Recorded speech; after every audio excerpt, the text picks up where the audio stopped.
Good day mga ka-Wizard Moto. Quick news and update lang muna tayo. May bago na namang inilabas ang Yamaha Taiwan na panibagong motor na masasabi nating napaka-futuristic. Another first from Yamaha Taiwan.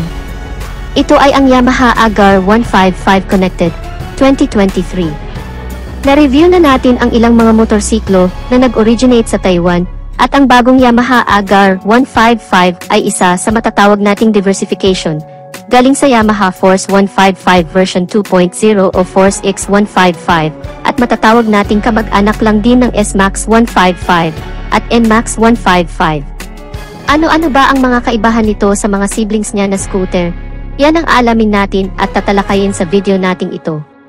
Pero bago yan syempre, kung bago ka pa lang dito sa aking channel, baka naman kapatid kung pwede ay pakihit ang subscribe at notification bell icon para lagi kang updated sa ating motorcycle news and reviews. Huwag din kalimutan na mag-follow sa ating Facebook page.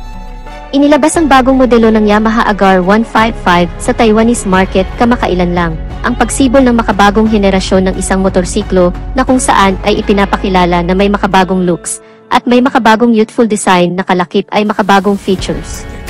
Ang Yamaha Agar 155 2023 model.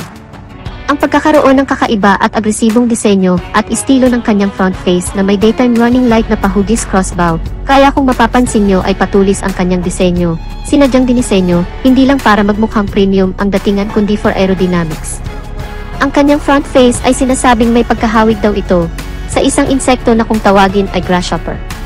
Dito naman sa pinakagitna ng daytime running light ang kanyang maliit na headlight, ay masasabi nating hindi ito ordinaryong headlight lang, dahil mayroon itong functions na masasabi nating wala sa ibang motorsiklo. Gaya na lamang ng WAU o Adjustable Color Temperature Unit, na pwedeng ma-adjust ang buga ng ilaw, from bright color to warm color. Malaking tulong ito, lalo na kung mahamog o maulan ang klima. Pangalawa ay meron na din itong WALLA o Yamaha Lane Light Assist. Ang function naman nito ay kapag halimbawa kung liliko tayo sa kanan or kaliwa, ay automatic nang mag-adjust ang ilaw nito sa gilid ng kalsada for better and wider visibility sa madidilim na kalsada. So masasabi natin ngayon na small but very useful at kakaiba ang makabagong headlight ng scooter na ito. Nakadugtong naman ang mga signal lights nito sa lower part ng DRL at meron din itong built-in hazard lamps. Ang pagiging convenient naman ito ay hindi rin nawawala sa pagkakaroon naman ng flat footboard o gulay board na tinatawag.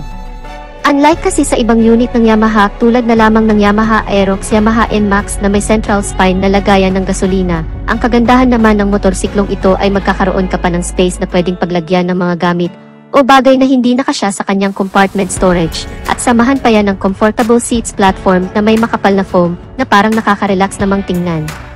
At ang rear portion naman nito makikita ang compact LED na tail light nito na may pagka-modern looks.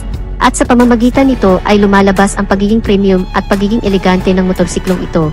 Naka-full LED na rin ito kasama ng iba pang ilaw nito, ang headlight, daytime running light, mga turn signal lamps, at parking light nito ay wala ka nang poproblemahin na baka mapundi ang bulb nito dahil nga sa naka-LED lighting system na ito. In terms naman sa mga features pa na meron sa motorsiklong ito, ang instrument cluster ng motorsiklong ito ay very wide, na naka-LCD display, at colorful display. Ang kagandahan naman nito ay may kasama na itong Bluetooth connectivity, na kung saan ay pwede mong ikonekta ang cellphone mo dito, lalo na kapag ikaw ay nagda-drive, at may inaasahan kang importanteng tawag or text message, ay mas mabilis mo makikita ang notification sa screen ng instrument cluster nito kapag may na-receive na call or text ang cellphone mo. Kaya mas magiging kampante ka na wala kang mamimiss na mahalagang bagay o mensahe mula sa cellphone mo. Meron rin itong WayConnect system ng Yamaha, ang sistemang ito na kung saan ay mamonitor mo ang maintenance recommendation mula sa motorsiklong ito at ibang aktibidad maging kanyang last parking location, makapag-navigate ka rin sa dashboard nito. Bago lang din ito na sistema ng Yamaha na kung saan nagagamit na rin sa ibang modelo nito. At bukod pa dyan ay may kasama na rin itong USB port charging system na po pwede na rin mag-charge ng cellphone habang ikaw ay nagda-drive. Karagdagang convenient din naman dahil kapag alam mong lowbat ka na ay hindi mo na kailangan pang mag-stop over sa mga charging station dahil makakapag-charge ka na rin dito mismo sa motorsiklo. At syempre kung napaka-convenient ito ay hindi naman nawawala ang pagiging safety naman ng motorsiklong ito. Dahil pagdating sa kanyang mga safety features ay siguradong mapabibilib ka rin Ang pagkakaroon ng advantage sa safety features din kasi ang hinahanap ng marami, lalo na kung ikaw ay baguhan pa lamang sa pagmamaneho ng motorsiklo.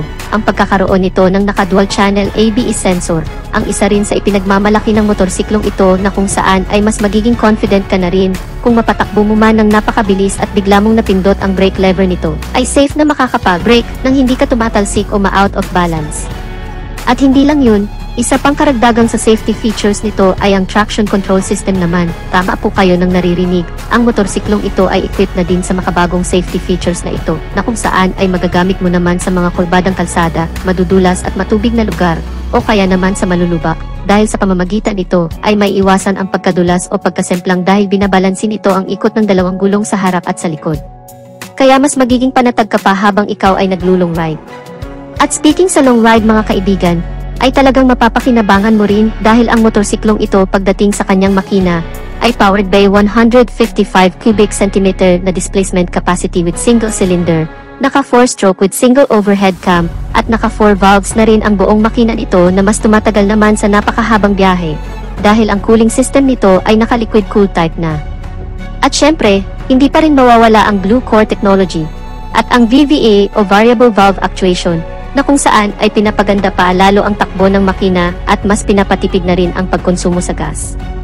Ang makina ng motorsiklong ito ay dinagdagan na rin ng isa pang feature na SMG o Smart Motor Generator, na ang ibig sabihin ay mas tahimik at smooth na ang andar ng makina nito, na hindi na rin maingay ang ugong, at isa pa sa kagandahan ng scooter na ito ay hindi na rin ito mausok, kaya eco-friendly na rin talaga.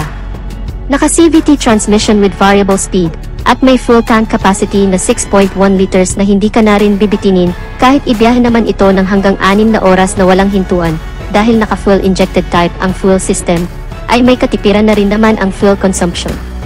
Naitala na umabot sa 43 to 45 km per liter. Mas matipid ito kung tutuusin sa Yamaha NMAX, at mas malaki naman ang tangke sa Yamaha Aerox, kaya talagang panalo ang motorsiklong ito. Pagdating naman sa engine performance, dito din talaga natin masusukat ang lakas o ang power output level ng motorsiklong ito sa pagkakaroon naman ng maximum power of 14 horsepower sa kada 8,000 revolution per minute, habang ang maximum torque naman ay 13.7 Nm sa kada 6,500 RPM. Malakas-lakas na rin naman ang ganong klaseng arangkada ng makina. Para naman sa ilang specs na meron pa sa motorsiklong ito, pagdating sa kanyang chassis and suspensions, ang front suspensions nito ay naka-telescopic fork, habang ang rear suspension naman nito ay naka-swing arm with dual shock absorber. Hindi pa man natin nagagamit ang motorsiklong ito, pero sa tingin ko, base na rin sa experience sa paggamit ng ilang motorsiklo ng Yamaha, tulad na lamang ng Aerox at NMAX, ay mukhang maganda na rin naman ang shock response o laro ng suspensions nito. Kung madadaan mo man sa malulubak mahahamps, sa tingin ko ay hindi na rin naman ganun katagtag, at syempre dahil nga sa Yamaha brand ito, ay makasisiguro ka na rin naman sa pagiging matatag, dekalidad, maaasahan ang suspensions ng motorsiklong ito. Ang mga gulong nito ay may sukat sa front na 120/70R13, habang ang rear tire size naman nito ay 130/70R30. Naka-alloy wheel at naka-tubeless na ang mga gulong. Pagdating naman sa braking system nito, ang front brake nito ay naka-hydraulic single disc brake with piston caliper brake na may ABS sensor, at ang rear brake naman nito ay naka-hydraulic single disc brake na rin with piston caliper brake na may kasama na ring anti-lock braking system. Ang ilan pa sa mga features na meron sa motorsiklong ito, tulad na lamang ng idling stop system, passing light switch, side stand engine cut-off switch at engine check warning. Malawak na rin ang underseat compartment storage, na may capacity naman na 25 liters na kasyang-kasya naman dito ang full face helmet, at meron na rin itong retractable hook na kasama, na po pwede mong pagsabitan ng ilang bagay. Mayroon na rin itong bulsa sa may console panel, at hindi ka na rin mahihirapan kapag ikaw ay magpapagasolina, dahil nasa labas na lang din ang fuel access nito o lagayan ng gasolina, na mas advisable naman ito kung gagamitin mo pang deliver, dahil hindi mo na kailangan pang bumaba ng motorsiklo at tanggalin kung sakali mang may karga-karga sa likuran, dahil nasa harapan na mismo ang lagayan ng gasolina nito. Nakakilas entry na din ang scooter na ito, at very sporty, dahil naka-necked handlebar. Para naman sa dimensions and capacity, ang buong haba ng motorsiklong ito ay nasa 1,920 mm, may kabuang lapad ito na 760 mm, at may kabuuang taas naman na 1,120mm. Ang wheelbase nito ay 1,340mm. May kabuuang taas naman ang upuan nito na umaabot sa 815mm. Medyo may kataasan, kaya siguro ang tansya ko dito ay kakayanin itong abutin ng hanggang sa 5'3 pataas, so challenging na lang siguro kapag hindi umabot ang height mo dito. Ang buong timbang ng motorsiklong ito ay nasa 132 kilograms. May kabigatan din talaga compare sa other motorcycle scooters. At kung ang presyo naman ang pagbabasehan ay mukhang alam ko na ang magiging reaksyon dito ng karamihan dahil ang kabuuang presyo nito sa ibang bansa ay nasa 118,000 Taiwanese dollar na kung i-convert naman natin sa Philippine peso, ito ay aabot ng hanggang sa 212,842 pesos. Yan ay estimated pa lamang at hindi pa yan ang totoong basihan. Sa totoo lang mga kamoto, ito ay inilabas pa lamang talaga sa bansang Taiwan at sana ay dadalhin na rin sa ibang bansa pa sa Asia. And hopefully, sana dalhin din talaga ito dito sa bansa. Kasi sa tingin ko ay medyo nahuli at naungusan na ang Yamaha pagdating sa upgrade ng mga motorsiklo. Kaya mas maganda rin sana kung dalhin talaga itong bagong Yamaha Agar 155 Connected 2023 version dito sa Pilipinas.